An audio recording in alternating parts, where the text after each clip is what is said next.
Welcome to the third and final floor system video. So this one we're just going to talk about actually throwing sheets and how we do that. So we use a couple different things, but we'll talk about the process here when we get into it. So let's roll.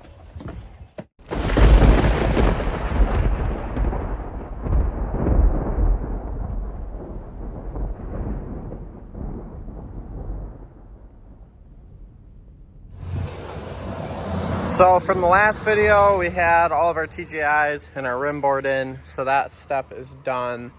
Next up, we've got our T&G subfloor.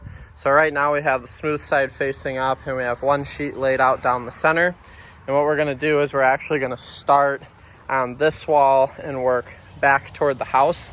And we're gonna put our ripper in against the house here so that if there's any difference in the distance from our last sheet to the house, we can correct that in our last cut.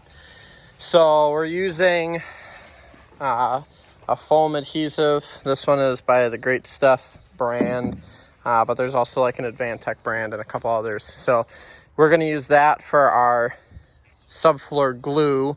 So we'll glue all of our edges down, and then we're going to tack it with a nail gun with some sheeting nails in it. And then we're going to go back through, and unfortunately, I don't know if the plywood manufacturers or the sheet good manufacturers are getting cheap and still charging us loads of money, but unfortunately none of my sheets have lines on it. So we're going to tack everything in, and then we're going to go back and we're going to snap lines over the center of our joist, and then we're going to actually use deck screws, and we're going to screw this down so that this floor never has a chance to squeak. So let's get into it. First row, it is important to make sure that your joists aren't rolled in the center either direction. So usually what I do is I'll hook my tape and we'll run 16s. So we'll see if we can get my tape out, but we'll run our 16s. So then you want to go to here and you want to pull each one to where it needs to go. If you keep one foot on the subfloor, you can usually use your other foot to pull and push the joist and then tack it in.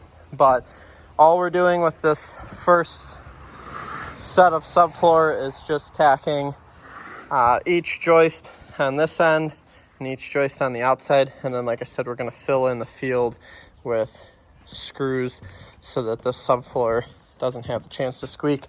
Also, a good little trick is a nail is about 1/8 of an inch. If you put that in between your sheets this way, that gives you your little expansion contraction gap in between sheets. So we're going to cut this end one and hopefully have maybe enough to restart, but not really sure yet. And then we'll chase out our next row. So when we do T&G subfloor, we usually we lead out with the groove, and that just makes it a little easier to seat the sheets together. There's that foam gun in action. But by putting the groove edge out, you can use like a chunk of dunnage or something and a sledgehammer to cinch the sheet up really nice. So if you lead out with the tongue like you would in like hardwood flooring or something, it gets usually beat up when you try and cinch the sheet. So that's why we lead out with groove. There we have it. So that's going to be it for T&G. We're going to fill this last little bit in with some square edge stuff.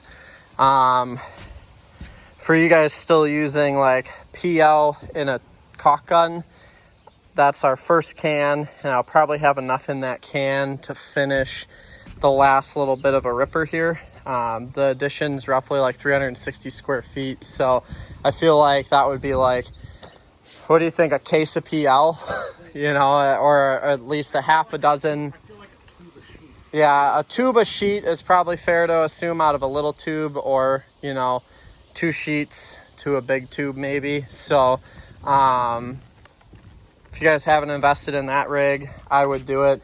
They also have a really nice like 3 or 4 foot rig like that, so that you can do it all standing up and you don't have to bend over. But I've got that for all of our low expansion foam around our windows, so that's why I'm using it.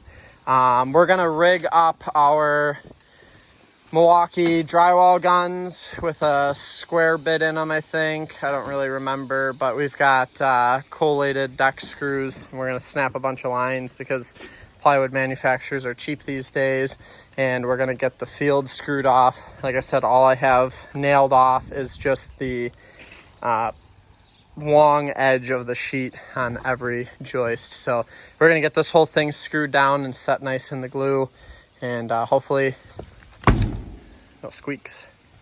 I got 2 more left in that row. I ran out of screws.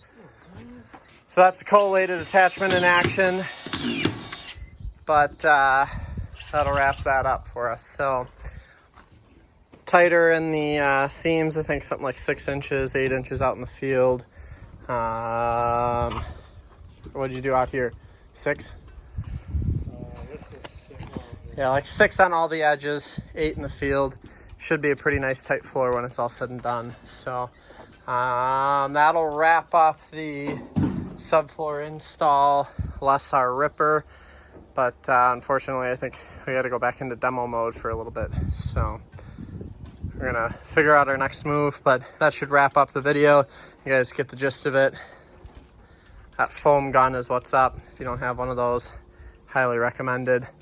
Collated screws should keep this floor from squeaking long term. So that's the process. Cool, that'll wrap it up. That's 3 videos on how to build a floor in the new edition. So hope you guys like those. We'll get into wall framing and so on and so forth next. So stay tuned for those videos.